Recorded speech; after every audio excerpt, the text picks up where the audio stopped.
Bismillahirrahmanirrahim.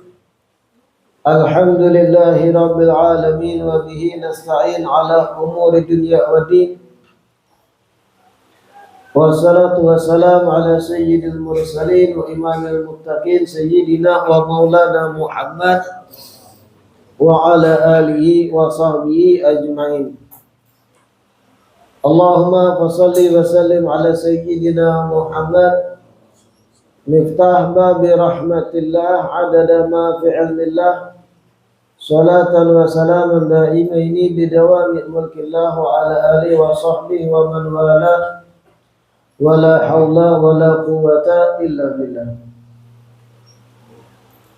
Alhamdulillah, segala puji kembali dan selalu terhatur kehadirat Allah yang masih memanjangkan umur kita dan melimpahkan kesehatan dan keafiatan sehingga diperjumpakan lagi di majelis ilmu yang kita selalu berharap bercita-cita mudah-mudahan kegiatan majelis ilmu ini bujur-bujur membawa kita pada kebaikan-kebaikan dunia dan akhirat. Amin ya rabbal alamin. Melanjutkan kitab Asy-Syaraful Bahi kita, halaman yang terakhir,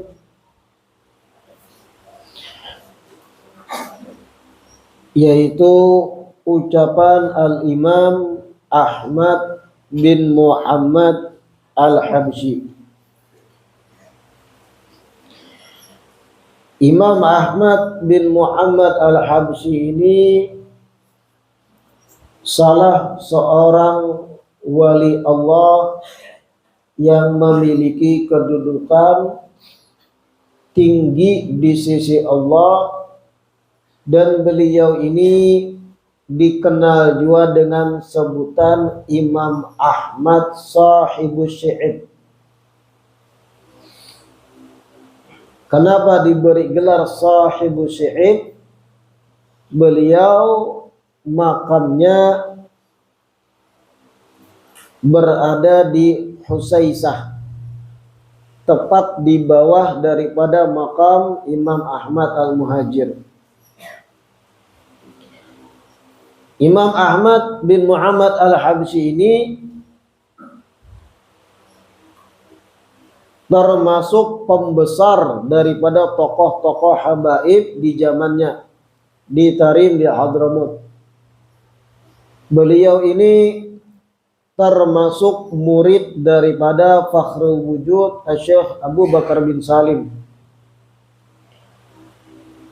Dan dari Imam Ahmad bin Muhammad Al-Habsyi ini banyak keluarga besar habaib marga Al-Habsyi merupakan keturunan Sidin.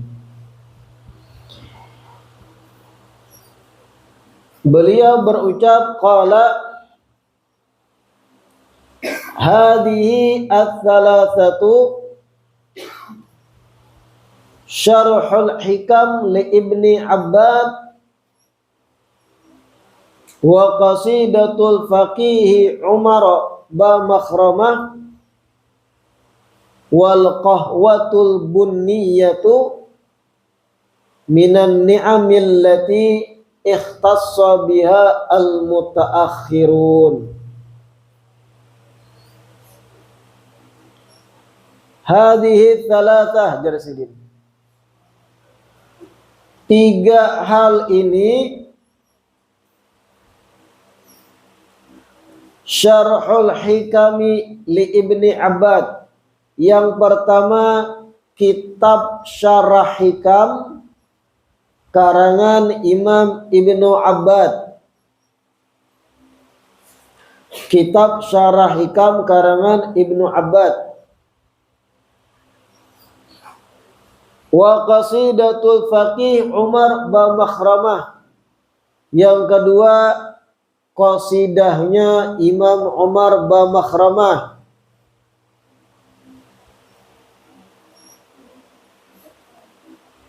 Wal qahwatul bunniyatu, dan biji kopi untuk diminum.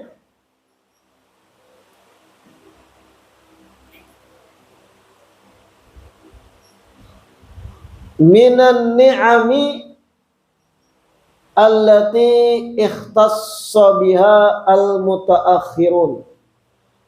3 hal tersebut termasuk nikmat-nikmat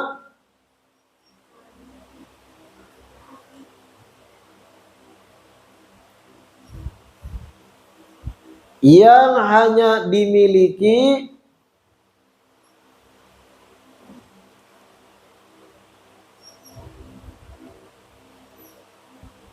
generasi yang datangnya belakangan. Generasi yang datangnya belakangan.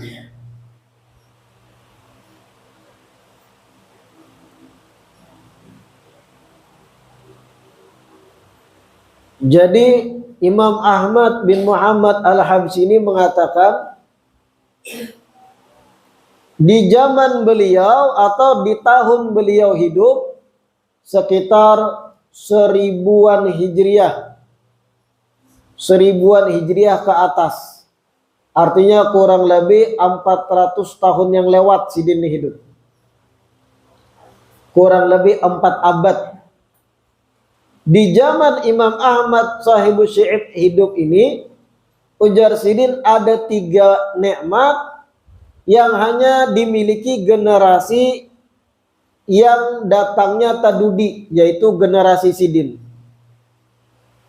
Yang artinya generasi sebelum Sidin yang hidup di abad 9, abad 8, abad 7, sebelum Sidin itu kada dapat 3 nikmat ini. Di zaman Sidin dan generasi selanjutnya dapat. Allah mengistimewakan generasi Sidin dan selanjutnya termasuk kita 3 nikmat nih jar Sidin. Yang pertama, kitab Syarah Hikam karangan Ibnu Abbad. Ada kitab Al-Hikam. Itu karangan Imam Ibnu Athaillah As-Sakandari. Kitab yang masyhur. Menjelaskan kitab hikam itu banyak ulama. Dikarang kitab khusus penjelasannya, ada Iqadul Himam, ada karangan Ibnu Ajibah Syarah Hikam. Dari sekian banyak penjelasan hikam yang dikagumi oleh Imam Ahmad Al-Habsyi, itu karangan Imam Ibnu Abbad.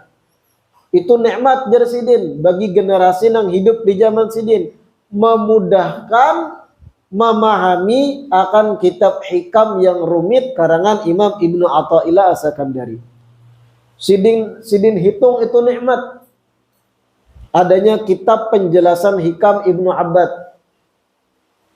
Yang kedua jar Sidin qasidah Imam Umar Bamakhramah.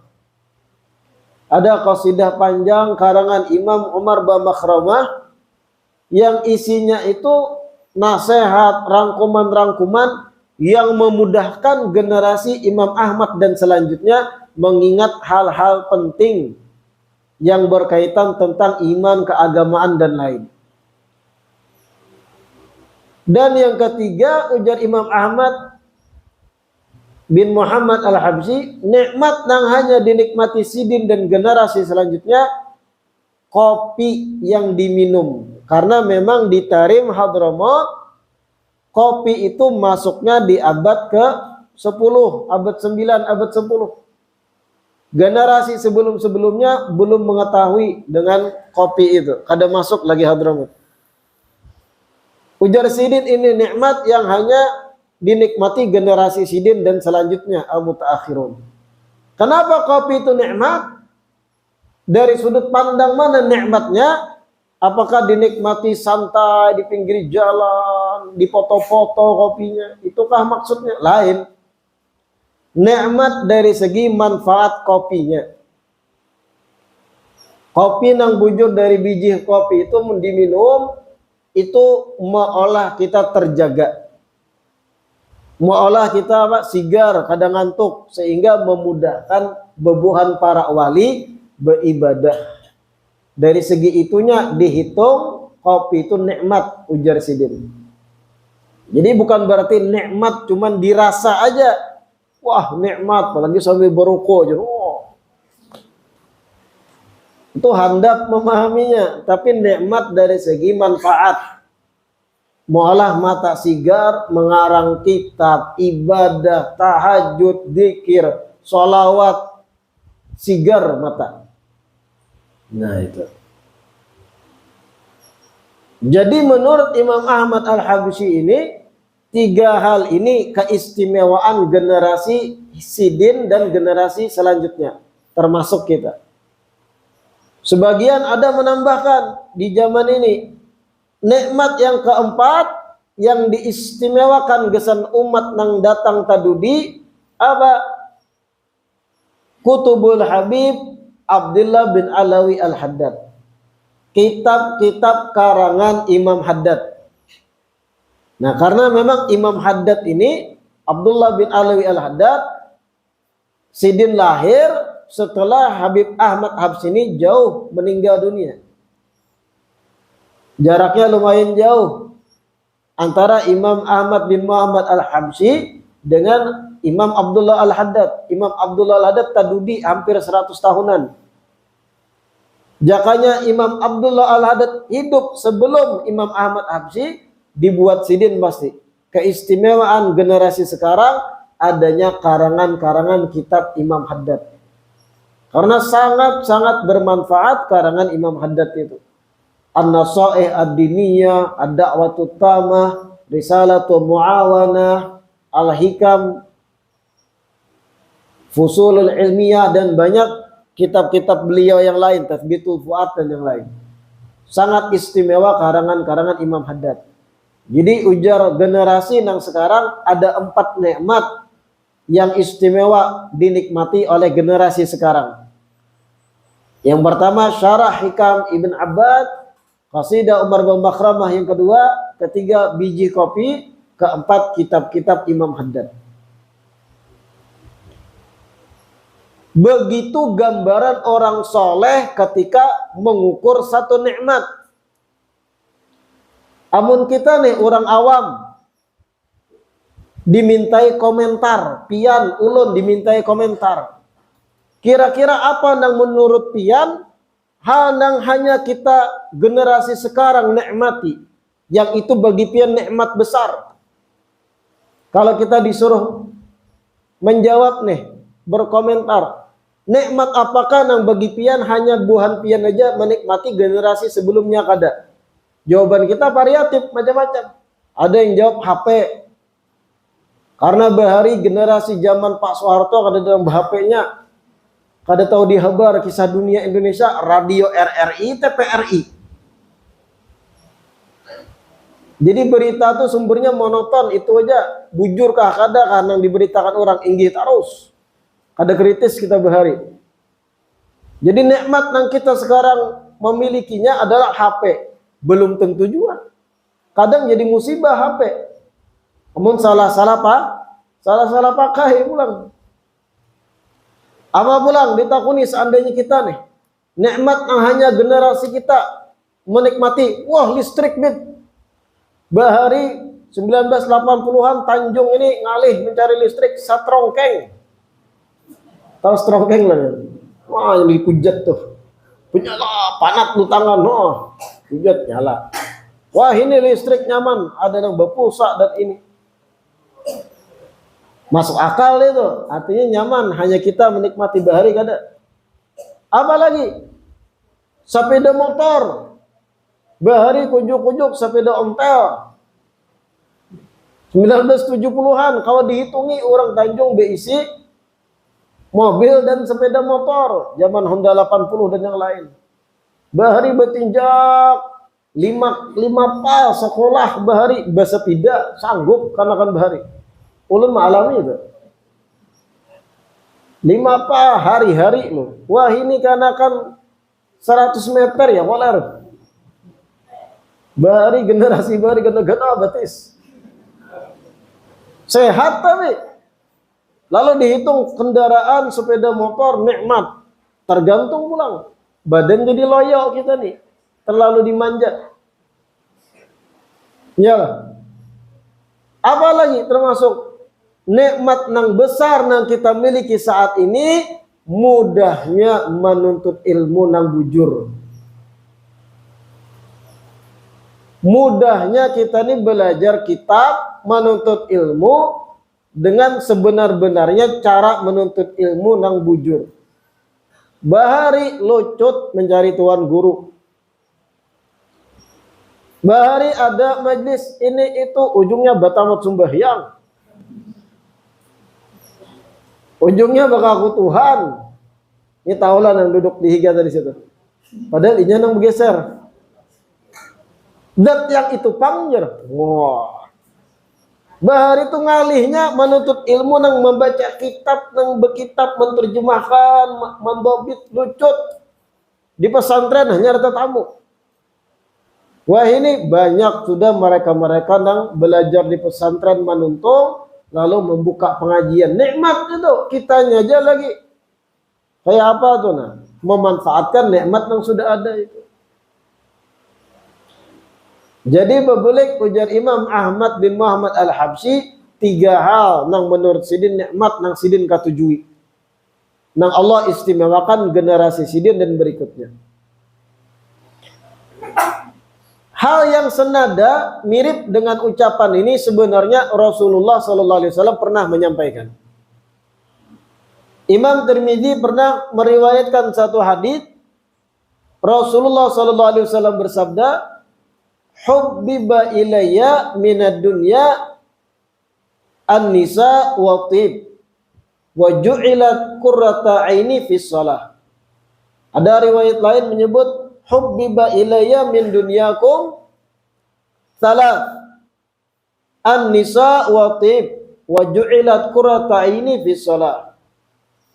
Ujar Nabi sallallahu alaihi wasallam, dari dunia ini ada 3 hal yang mana aku condong menyukainya. Jadi menyebut nikmat yang mana dianggap paling bagus itu memang pernah diucapkan oleh Nabi. Hubbiba ilayya min dunyakum thalas, Nabi. Ada 3 dari dunia ini yang aku hubbiba ilayya, dicondongkan untuk mengatujui, dicondongkan untuk menyukai. Ada 3 dari dunia, ujar Nabi. Pertama,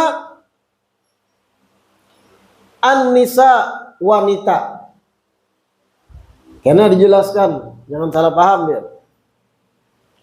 Pertama ajar Nabi an-nisa, wanita. Yang kedua al-tibu. Yang kedua tib, wawangian, minyak wangi. Yang ketiga waju'ilat qurrata aini fi shalah. Dijadikan penyejuk diriku ada dalam ibadah salat. Jadi 3 hal di dunia ini jar Nabi nang aku hubbiba, dijadikan Allah condong mengetujuinya. Perempuan, yang kedua wawangian, yang ketiga sholat. Nah ini jar Nabi hubbiba ilayya min dunyakum. Aku condong mengetujui 3 hal ini jar Nabi. Yang pertama tadi an-nisa, wanita. Apa yang dimaksud Nabi ketujuh wanita? Jangan pian salah paham. Ulama menjelaskan, termasuk Imam As-Sayuti menukil dari ucapan Imam As-Subki yang maknanya maksud ucapan Nabi sidin condong menyukai wanita karena dengan keberadaan wanita yang dinikahi sidin menjadi rinci-rinci hukum-hukum syariat yang sidin malu mengucapkannya untuk sahabat menjadi tersampaikan melalui istri-istri sidin. Paham gak? Ketika Nabi memiliki istri lebih dari 1, istri-istri Nabi ini, perempuan-perempuan beliau ini menjadi asbab sampainya detail-detail kecil hukum syariat yang Nabi sendiri kalau mau ucapkan langsung kepada sahabat sidin supan. Contoh apa? Tata cara bergaul dengan wanita. Ketika Nabi punya istri bergaul dengan istri sidin, dengan rinci-rinci rumah tangga intern sidin, sang istri ketika Nabi wafat mengisahkan dengan sahabat lain, jadi syariat. jadi ilmu, pahamlah. Nabi menikahi Sayyidah Aisyah radhiyallahu anha. Ketika Nabi wafat, Sayyidah Aisyah inilah yang menyampaikan banyak rincian-rincian tentang seputar intern dalam rumah tangga yang itu jadi aturan syariat yang kita gawi saat ini, termasuk mandi janabah, kemudian haid, hukum haid, dan hal-hal nang kewanitaan nang Nabi sendiri supan menyampaikan langsung dengan lisan pada sahabat. Tapi dengan sidin bergaul dengan istri-istri, para istri sidin inilah yang menjadi penyalur, menyampaikan kepada umat, pada sahabat lain, rinci-rinci hal-hal rumah tangga yang Nabi sendiri supan kalau mengucapkan langsung, malah jariakan. Nah ini yang dimaksud hubbiba ilayya min dunyakum salas. Yang pertama, aku lebih condong menyukai wanita aja Nabi. Karena wanita Nabi membantu bujur untuk aturan-aturan syariat yang saat ini kita memakainya. Apa kiat-kiat yang baik ketika kita mempunyai pasangan, apa yang disunahkan sebelum melakukan malam pertama. Pian kira Nabi berucap langsung sahabat-sahabat, kalau malam pertama begini caranya. Karena mungkin. Karena jiwa Nabi itu menyampaikan hal-hal yang sifatnya tanda kutip sedikit vulgar, kada mau. Tapi dengan sidin menggauli langsung para istri yang mengisahkan dengan bahasa masing-masing dan menjadi ilmu bagi umat. Oh begitu caranya ternyata. Nah, paham kan ya? Jadi jangan dikira Nabi mengetujui binian, oh berarti Nabi bernafsu. Na'udzubillah. Itu orang-orang nang hendep kada paham musyahadah bujur kepada Rasulullah. Atau pulang hadits ini dipakai oleh para lelaki yang hobi kawin. Nabi aja ketujuh wanita aja. Oh iya. Makanya baca kitab. Ada kan hobi-hobi lakian yang hobi kawin. Ada kawa melihat binian dikit, tetek lior. Lalu zaman abung hendak menjujur. Ada kawa melihat di kampung A, pina ada janda, pina pisit, ditakuni nomor HP-nya. Ditakuni kenapa? Pina ketujuh kawin. Hubbiba ilayya min dunyakum salat an-nisa. Nabi aja suka dengan wanita. Ikam itu ada paham. Ikam menyalurkan syahwat ikam dengan bertamengkan lafaz hadits Nabi. Bahaya ikam. Sehingga orang kena mendengar, oh berarti Nabi kayak itu kah ketujuh binian kah? Ketujuh kayak itu. Karena gara-gara inya kada paham. Jangan mengaradaulah. Apa-apa dijadikan dalil nang hal-hal berkaitan Nabi kawin lebih dari satu. Hubbiba ilayya min dunyakum salat. Pertama aja Nabi wanita. Pian paham penjelasannya ada tadi. Kenapa jadi Nabi ketujuh wanita? Yang kedua, atib wawangian, minyak harum. Kenapa Nabi ketujuh? Karena dikatujui malaikat. Malaikat Allah itu katujuh tempat-tempat nang harum, tempat-tempat nang wangi, dan kada ketujuh dengan tempat-tempat yang jorok, yang bau. Pian hendak rumah pian dielangi malaikat terus. Jangan ada hal-hal yang berbau di rumah, bersihi kalau ada yang bau, terutama ketiak pian.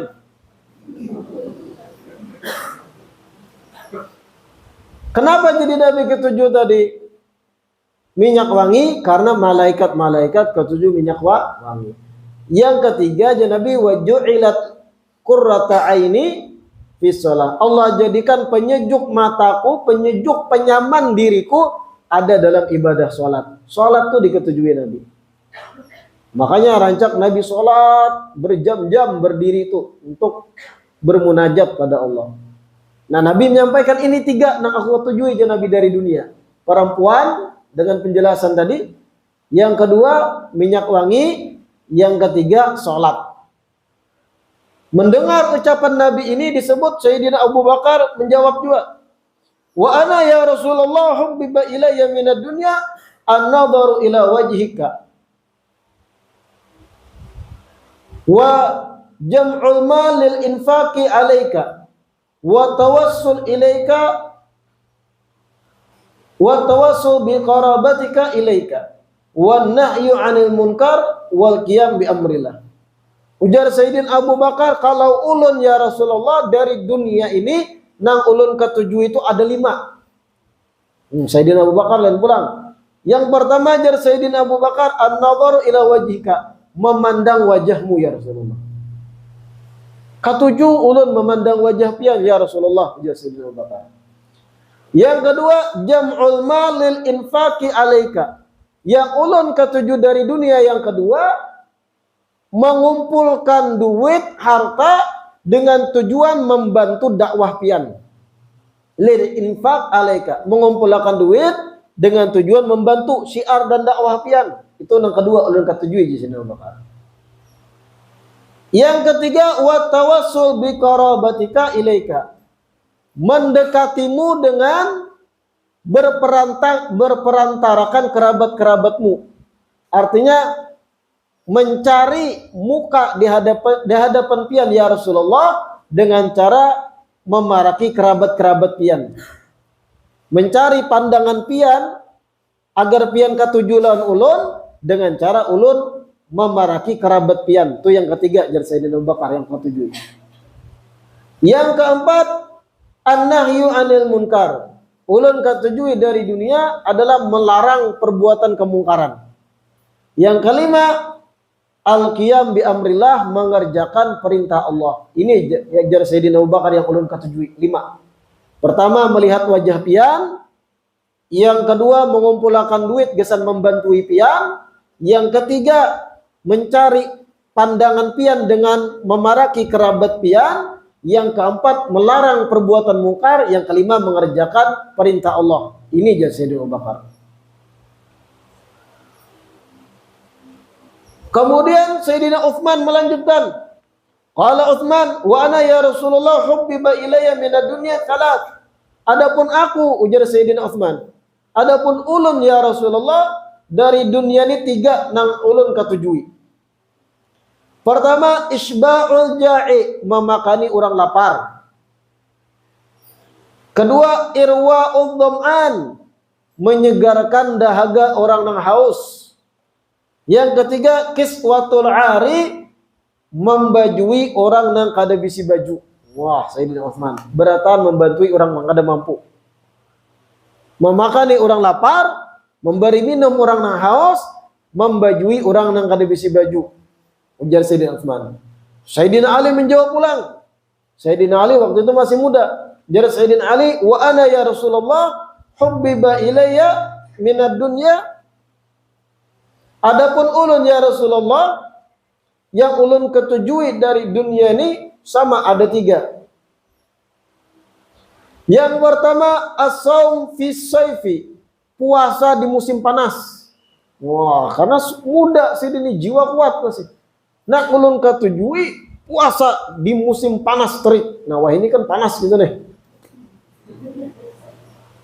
Sayyidina Ali hobi puasa nang panas minta ampun. Hobi Sayyidin. Kenapa? Lebih gana pahalanya. Godaan hendak membuka minum tuh lebih kuat. Apalagi amun sambil betuk angan.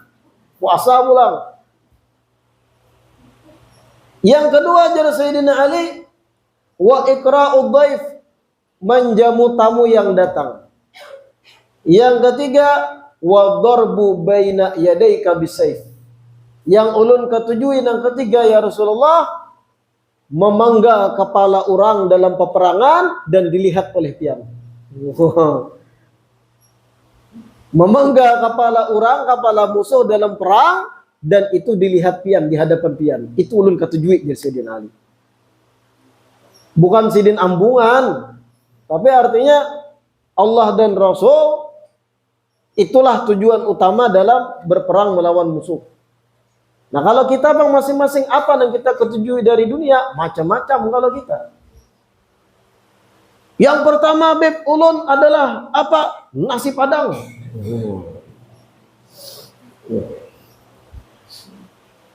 Yang kedua putu. Tahu putu lah. Putu nang hijau tuh. Tahu lah. Ada nang beb maunjun di musim panas. Wah. Macam-macam lah. Semua jawaban tergantung bagaimana karakter orangnya,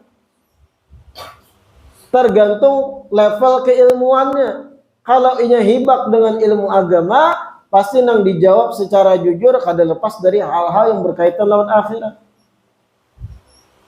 Kalau ulun nang ulun ketujui membaca ratib, nyaring-nyaring sambil minum es. Wah, ada juga nang hiburannya kan? Ada lagi nang ini membaca kitab dan sebagainya. Tergantung karakter masing-masing. Ada juga habib apa berokok sambil minum kopi nang kental. Macam-macam. La ilaha illallah. Kitab kita Asyaraful Bahi itu artinya malam hari ini alhamdulillah telah kita khatamkan kurang lebih 41 kali pertemuan. Kita khatamkan kitab Asyaraful Bahi. Harapan kita mudah-mudahan keberkahan dari apa yang kita baca ini sampai kepada kita seberataan, dan mudah-mudahan apa yang kita pelajari, apa yang kita baca, apa yang kita kaji ini bermanfaat bagi kita dunia dan akhirat. Harapan ulun ketika kita sudah khatam bukan berarti kemudian kita kada buka-bukai lagi kitabnya, sambil dilihati, sambil dibacai, sambil diingat-ingat lagi pelajaran-pelajaran yang sudah kita pelajari. Wallahu a'lam.